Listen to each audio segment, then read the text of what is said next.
स्वागत है आपका इंजीनियर्स एक्सलेंस क्लासेस में। मैं हूं अमित और हम कवर कर रहे थे इंडियन हिस्ट्री में मिडवल इंडिया को, जिसमें प्रीवियस लेक्चर में हमने तुगलक वंश को जाना था, जिसने 1320 ईस्वी से 1414 ईस्वी तक क्या किया था, शासन किया था। और इसका जो पहला शासक रहता है वो रहता है कौन, गयासुद्दीन तुगलक, जो 1320 ईस्वी से 1325 ईस्वी तक क्या करता है, शासन करता है। इसके बाद जो दूसरा शासक आता है वो होता है मोहम्मद बिन तुगलक। कौन होता है, मोहम्मद बिन तुगलक, जो 1325 ईस्वी से 1351 ईस्वी तक क्या करता है, शासन करता है। अब मोहम्मद बिन तुगलक के मृत्यु के बाद जो शासन करता है वो होता है कौन, फिरोज शाह तुगलक। कौन होता है, फिरोज शाह तुगलक। तो आज हम जानेंगे फिरोज शाह तुगलक के बारे में। फिरोज शाह तुगलक ने 1351 ईस्वी से 1388 ईस्वी तक क्या किया था, शासन किया था दिल्ली सल्तनत पर। इसका जन्म की बात करते हैं, इसका जन्म 1309 ईस्वी में हुआ था। और ये क्या था, गयासुद्दीन तुगलक, जो गयासुद्दीन तुगलक जो पहला शासक रहा था तुगलक वंश का, उसके छोटे भाई, उसका जो छोटा भाई था रज्जब, उसका पुत्र होता है कौन, फिरोज शाह तुगलक। 22 मार्च 1351 ईस्वी को ये क्या हुआ, दिल्ली सल्तनत की गद्दी पर विराजमान हुआ। अब इसको फिरोज शाह तुगलक को एक संज्ञा दी जाती है, इसको कहा जाता है अकबर। अकबर कहा जाता है। ये अकबर के समान इसके जो कार्य थे उन कार्यों को लेकर इसको क्या संज्ञा दी जाती है, वो कहा जाता है अकबर। और इसको जो अकबर कहा था वो कहा था हेनरी इलियट ने। किसने कहा था, हेनरी इलियट ने, जो कि एक विदेशी था। अब फिरोज शाह तुगलक द्वारा किए गए कार्य देखते हैं जिस कारण से अकबर कहा जाता है। तो सबसे पहले इसने क्या करा था, जजिया कर लगाया था। ठीक है, जजिया कर लगाने वाला प्रथम शासक तो कौन था, मोहम्मद बिन कासिम था। और इसने 712 ईस्वी में जजिया कर लगाया था। लेकिन जो ब्राह्मणों पर जजिया कर लगाया था वो किसने लगाया था, फिरोज शाह तुगलक ने। अब जजिया कर जो है वो गैर धार्मिक कर था। क्या था, गैर धार्मिक कर, अर्थात जो जजिया कर था वो हिंदुओं पर लगाया गया था। ठीक है, मुसलमानों को छोड़कर अन्य सभी जो थे, सर्वप्रथम जो जजिया कर लगाया गया था वो यहूदियों पर लगाया गया था। उसके बाद जो जजिया कर लगाया गया वो ईसाइयों पर लगाया गया। और फिर जो जजिया कर लगाया गया वो किस पे लगाया गया, हिंदुओं पर लगाया गया। किस पे लगाया गया, हिंदुओं पर लगाया गया। हिंदुओं पर भी ब्राह्मणों को छोड़कर अन्य सभी पर जजिया कर लगाया गया था।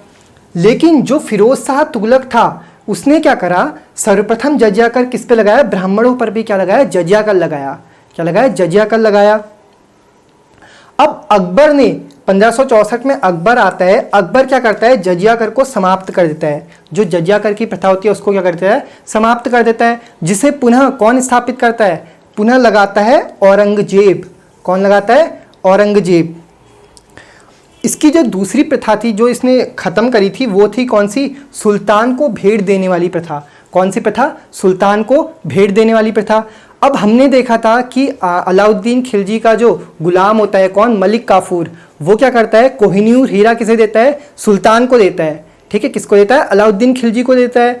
क्यों देता है, उसको प्रसन्न करने के लिए क्या करता है, भेंट देता है। तो वो क्या थी, एक तरह की प्रथा थी। वो क्या चली आ रही थी, वो प्रथा चली आ रही थी कि सुल्तान को, जो राजा है उसको क्या करना है, भेंट देनी है। उसी प्रथा को फिरोज शाह तुगलक क्या कर देता है, उस प्रथा का अंत कर देता है।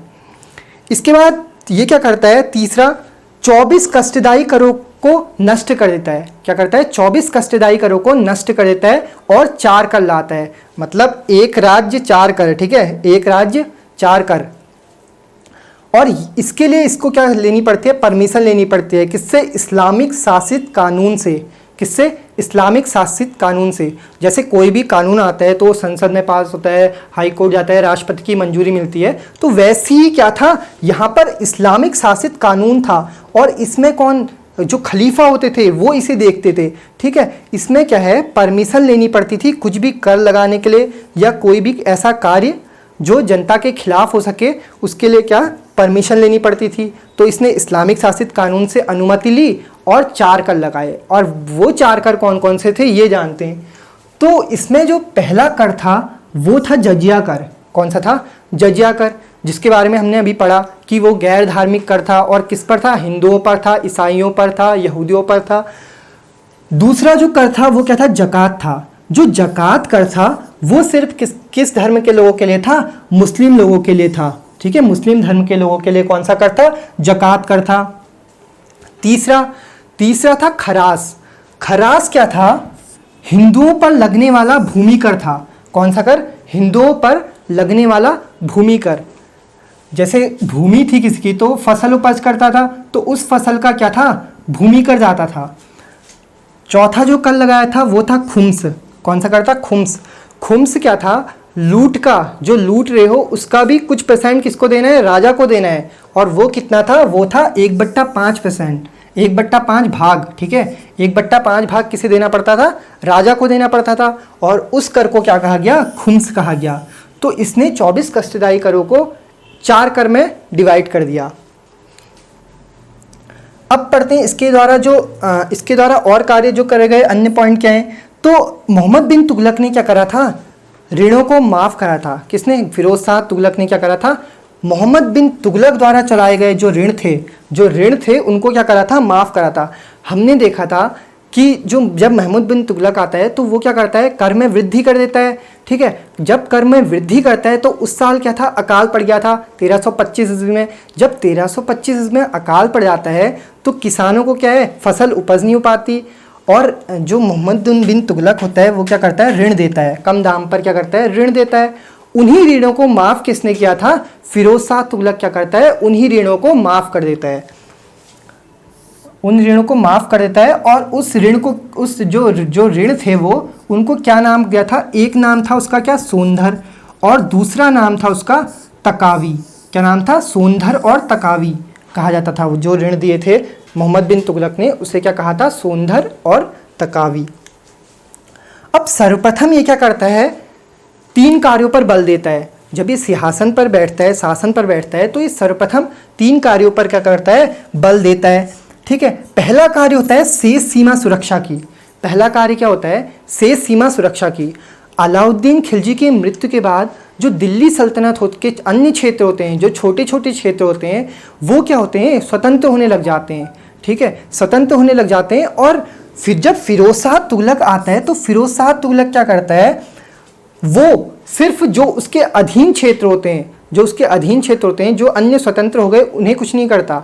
जो अन्य जो बचे हुए क्षेत्र हैं, जो अभी उसके अधीन हैं, उन पर क्या करता है? सीमा सुरक्षा को बढ़ा देता है। सुरक्षा को क्या कर देता है? बढ़ा देता है। जो चले गया उसे जाने दो। क्या कहता है? चले गया जो, उसे जाने दो, जो बचा है उसको बचाओ।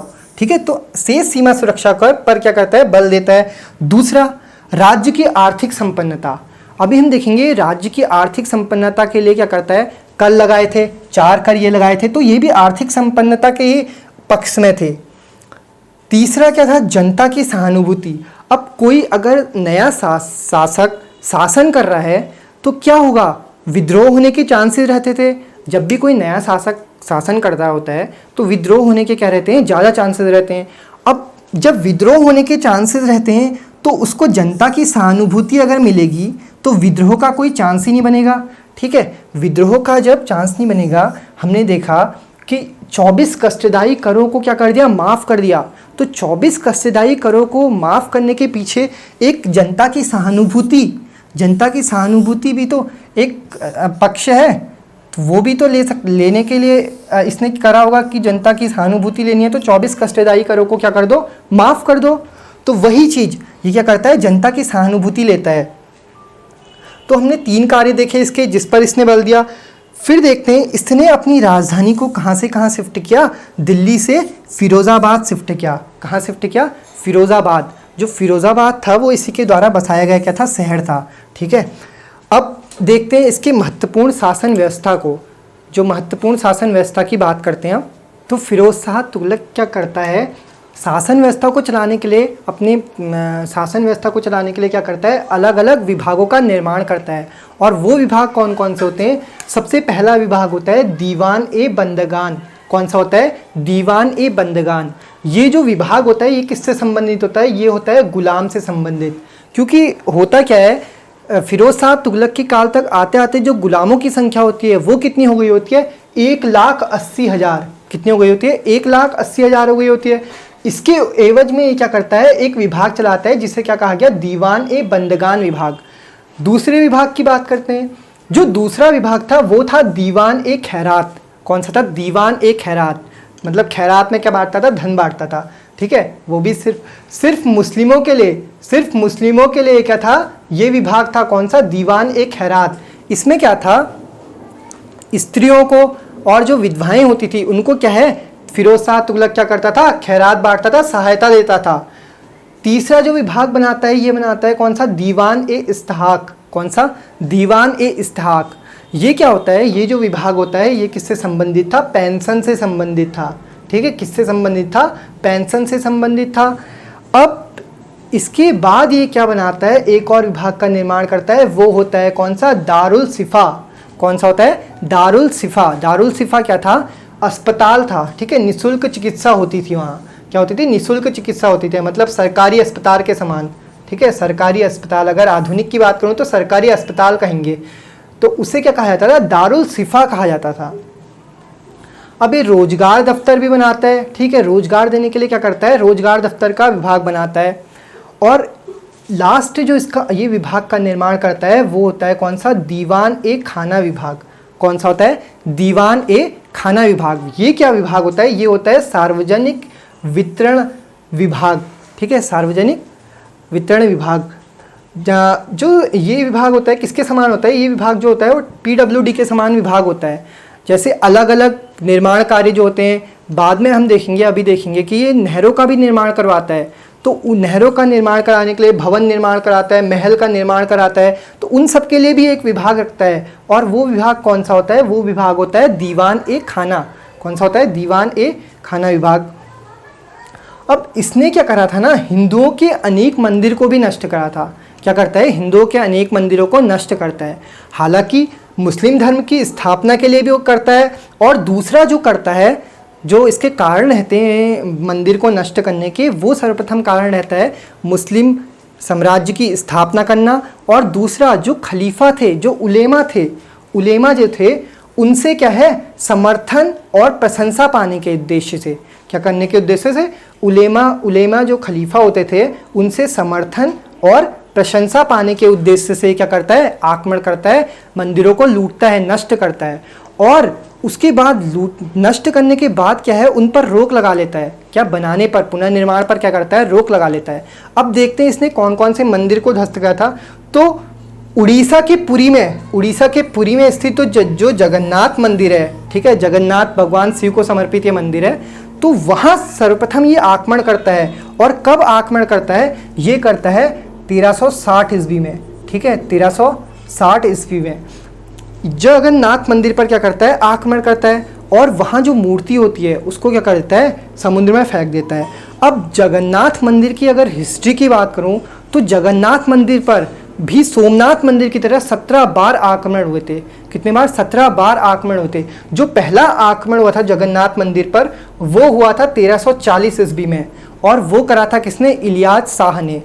दूसरा आक्रमण कौन करता है? दूसरा आक्रमण जगन्नाथ मंदिर पर करता है कौन? फिरोज शाह तुगलक। कौन करता है? फिरोज शाह तुगलक 1360 ईस्वी में। अब एक और इसके पीछे इतिहास है कि 1984 में जब तत्कालीन प्रधानमंत्री कौन थी? इंदिरा गांधी थी। वहाँ उनको, इंदिरा गांधी को भी उस मंदिर में प्रवेश नहीं दिया गया था। क्यों? क्योंकि इस मंदिर में प्रवेश सिर्फ 4 धर्म के लोगों को है। हिंदू धर्म हो गया, बौद्ध धर्म हो गया, सिख धर्म हो गया और जैन धर्म हो गया। सिर्फ 4 धर्मों को क्या है? वहाँ प्रवेश की इजाज़त है। और इंदिरा गांधी क्या थी? इंदिरा गांधी एक पारसी थे। ठीक है, एक पारसी थी। इस वजह से क्या है 1984 में क्या है? इन्हें भी वहाँ अनुमति नहीं मिली थी। दूसरा आक्रमण ये करता है क्या? कहाँ करता है? जाजनगर के राजा पर करता है। कहाँ करता है? जाजनगर के राजा पर। जाजनगर भी उड़ीसा में ही पड़ता है। तो जाजनगर के राजा पर क्या करता है? आक्रमण करता है। तो जाजनगर का जो राजा होता है वो क्या करता है? सुल्तान की अधीनता को स्वीकार कर लेता है। क्या करता है? सुल्तान की अधीनता को स्वीकार कर लेता है। इसके बाद आक्रमण करता है कहाँ? नगरकोट में। नगरकोट में 1361 ईस्वी में क्या करता है? पंजाब के नगरकोट में स्थित एक ज्वालामुखी मंदिर पर आक्रमण करता है और ज्वालामुखी मंदिर को क्या कर देता है? ध्वस्त कर देता है। ज्वालामुखी मंदिर को क्या कर देता है? ध्वस्त कर देता है। तो इस प्रकार ये भी हम कह सकते हैं कि इस प्रकार ये भी क्या था? एक मुस्लिम धर्म की, मुस्लिम साम्राज्य की क्या स्थापना करना चाहता था। अब ये क्या करता है, इसके कार्य पर बात करते हैं। तो ये सरकारी पदों पर विराजमान जो सैनिक होते थे, ठीक है, सरकारी पदों पर जो विराजमान सैनिक और असैनिक के पद पर होते थे, ठीक है, जो सैनिक थे और जो असैनिक पद, मतलब क्या हो गया कि जो अंदर दस्तावेज देख रहे हैं या फिर दीवान ए बंदरगान, दीवान ए खैरात, इन विभागों में जो कार्यरत थे असैनिक, उनको क्या है वंशानुगत करता है। मतलब जो सैनिक हैं, सैनिक का पुत्र क्या है, सैनिक के पद पर विराजमान होगा। असैनिक जो होगा, असैनिक के जो पुत्र होंगे वो क्या होंगे, असैनिक के पद पर विराजमान होंगे, इन विभागों में विराजमान होंगे, ठीक है। तो वो क्या करता है, सैनिक असैनिक पद को वंशानुगत करता है। तीसरा, वेतन के बदले क्या करता है, जागीर देने की प्रथा, ठीक है, वेतन के बदले क्या देता है, जागीरें देता है, भूमि आवंटित करता है। राज्य की आमदनी के ब्यौरे के लिए एक विभाग बनाता है। अब करता क्या है, इतने विभाग तो इसने बनाए हैं और राज्य की आमदनी भी देखनी है, क्योंकि 4 कर लगाए, 24 कष्टदायी करों को छोड़कर, 24 कष्टदायी करों को हटाकर क्या है 4 कर लगाए थे। उन करों से आमदनी कितनी आ रही है, ठीक है। इसके बाद सिंचाई पर भी कर लगाता है, तो उन करों से आमदनी कितनी आ रही है वो देखने के लिए एक और विभाग का स्थापना करता है। 300 नवीन नगर बसाता है। कितने, 300 नवीन नगर बसाता है। इसलिए तो ये इसके कार्य देख के जो ये निर्माण करता है, इन कार्यों को देखकर ही इसको किसकी संज्ञा दी जाती थी, अकबर की संज्ञा दी जाती थी। तो 300 नवीन नगर बसाता है। तो इसके द्वारा बसाए गए कुछ महत्वपूर्ण नगर की बात करते हैं। तो ये जो सर्वप्रथम नगर बसाता है वो कौन सा नगर बसाता है, फतेहाबाद। कौन सा नगर बसाता है, फतेहाबाद का, जो कहाँ है, आगरा में। दूसरा, हिसार, हरियाणा का हिसार सुना होगा। तो हरियाणा के हिसार को भी कौन बसाता है, फिरोज शाह तुगलक बसाता है। तीसरा जो क्षेत्र बसाता है, जो राज्य बसाता है, वो होता है कौन सा, फिरोजपुर। कौन सा होता है, फिरोजपुर। फिरोजपुर जो था वो पंजाब में सतलज नदी के क्या तट पर स्थित है। क्या था, सतलज नदी के तट पर स्थित है। अब जौनपुर जो राज्य बसाता है, जौनपुर जो राज्य बसाता है, ये वो बसाता है जूना खां। जूना खां हमने पढ़ा था, जूना खां या जौना खां के उपलक्ष्य में, उसकी याद में क्या बसाता है, जौनपुर बसाता है। और अंतिम जो महत्वपूर्ण राज्य है वो कौन सा है, फिरोज़ाबाद। कौन सा है, फिरोज़ाबाद। फिरोज शाह कोटला नाम सुना होगा, ठीक है, स्टेडियम। और दिल्ली में ही स्थित फिरोज शाह क्या है, एक किला भी है। तो उस फिरोज़ाबाद शहर को कौन बसाता है, फिरोज शाह तुगलक बसाता है। और निर्माण कार्य की बात करूँ तो 40 मस्जिदों का निर्माण करता है। कितने मस्जिदों का निर्माण करता है, 40 मस्जिदों का निर्माण करता है। 30 विद्यालय, एजुकेशन सिस्टम पे भी ध्यान दे रहा है, 30 विद्यालय बसा रहा है। 20 महल। अब क्षेत्र की सीमा रक्षक को तो सीमा को तो बढ़ाया नहीं, जो स्वतंत्र हो गए थे, छोटे छोटे क्षेत्र थे, उनको तो इसने अपने अधीन नहीं करा। लेकिन करता क्या है, जहाँ ये रहता है ना वहाँ उसको इतना डेवलप कर देता है, 20 महल वहाँ बना देता है। 150 कुएँ, स्वच्छ पानी के लिए 150 कुओं का निर्माण करता है, ठीक है। टूरिज्म को भी बढ़ावा देता है, टूरिज्म के लिए क्या है 1200 बागों का निर्माण करता है। 100 अस्पतालों का निर्माण करता है। हमने देखा था अस्पताल के लिए एक दारुल शिफा भी बनाया था, निःशुल्क चिकित्सा के लिए अस्पतालों का निर्माण करा था। तो वो कितने अस्पताल, 100 अस्पतालों का निर्माण करा था। 50 बांध बनाता है। अभी हम देखेंगे नहरें निकालता है, ठीक है, नदियों से क्या करता है, नहरें निकालता है। अब नहरें निकालने के लिए क्या चाहिए, बांध का निर्माण चाहिए। तो 50 बांधों का निर्माण करता है कौन, फिरोज शाह तुगलक। 100 सार्वजनिक क्या करता है, स्नानागार बनाता है, ठीक है, स्विमिंग पूल भी बना रहा है लोगों के लिए। कितने, 100 स्विमिंग पूल का निर्माण कर रहा है। चलिए अब आगे और कार्य की बात करते हैं। तो हम बात कर रहे थे इसके और कार्यों की, तो चलिए इसने क्या करा था, आकाशीय बिजली से ध्वस्त जो कुतुब मीनार थी, ठीक है, कुतुब मीनार थी, उसकी क्या है 5वीं मंजिल बनाई थी। क्या करा था, 5वीं मंजिल का पुनर्निर्माण करा था। हमने देखा था कि कुतुबुद्दीन ऐबक जब 1192 में दिल्ली और अजमेर जीत लेता है, जब दिल्ली और अजमेर जीत लेता है तो उसके बाद क्या करता है, दिल्ली में कुतुब मीनार का निर्माण करता है। और उसी कुतुब मीनार की वो कौन सी मंजिल बनाता है, पहली मंजिल बनाता है, ठीक है। जो दूसरी से लेकर चौथी मंजिल बनाई थी वो किसने बनाई थी, वो बनाई थी इल्तुतमिश ने। और इल्तुतमिश के बाद क्या होता है, इसकी आकाशीय बिजली के कारण, लाइटनिंग के कारण क्या हो जाती है, कुतुब मीनार की 5वीं मंजिल जो है ध्वस्त हो जाती है। और ध्वस्त होने के बाद ये उसका क्या करता है, पुनर्निर्माण करता है, उसको दोबारा बनवाता है। फिर अशोक स्तंभ। अब मेरठ और अंबाला में क्या थे ना, अशोक स्तंभ थे। उन अशोक स्तंभों को इसने कहाँ शिफ्ट कर दिया, दिल्ली शिफ्ट कर दिया। किसने, फिरोज शाह तुगलक ने क्या करा, अशोक स्तंभों को मेरठ और अंबाला से कहाँ शिफ्ट कर दिया, दिल्ली शिफ्ट कर दिया।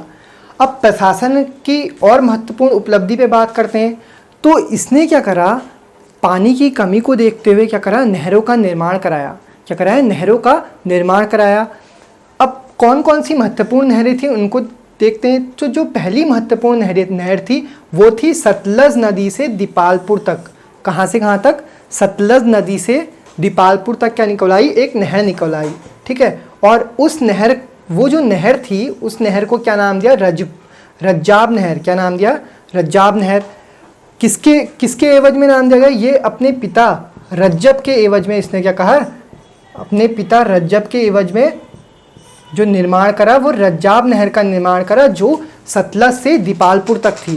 कहाँ तक थी, सतलज से दीपालपुर तक थी। दूसरी जो नहर इसने यमुना से सिरमौर तक बनाई। कहाँ से, यमुना से सिरमौर तक। एक नहर बनाई इसने यमुना से, जो इसने शहर बसाया था कौन सा, फिरोज़ाबाद, वहाँ तक क्या करी, एक नहर का निर्माण कराया। और एक नहर का निर्माण इसने कराया घग्गर से लेकर फिरोज़ाबाद तक। कहाँ से कहाँ तक, घग्गर से लेकर फिरोज़ाबाद तक एक और नहर का निर्माण कराया।